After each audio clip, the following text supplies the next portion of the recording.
দেখুন, আইপিএল চলবে আর century half century দেখতে পাবো না, তা কী করে চলে। আইপিএল মানেই 6 ছক্কা রানের ফুল ঝুড়ি।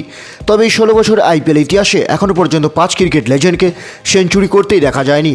সো এরকম ক্রিকেটে আরও আপডেটের জন্য প্লিজ চ্যানেলটি সাবস্ক্রাইব করে ভিডিওগুলিতে লাইক করে দিন। দেখে নিন কোন কোন ক্রিকেট তারকা আইপিএলে শতক করতেই পারেননি আজ অবধি। Number 1, Kieron Pollard. Kieron Pollard IPL ইতিহাসে একজন মহান হার্ড হিটার ব্যাটসম্যান।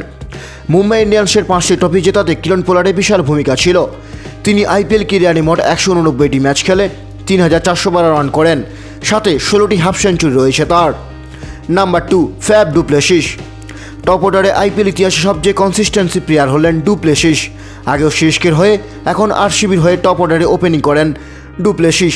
তবে আজ অবধি তার ব্যাট থেকে একটাও শতক আসেনি।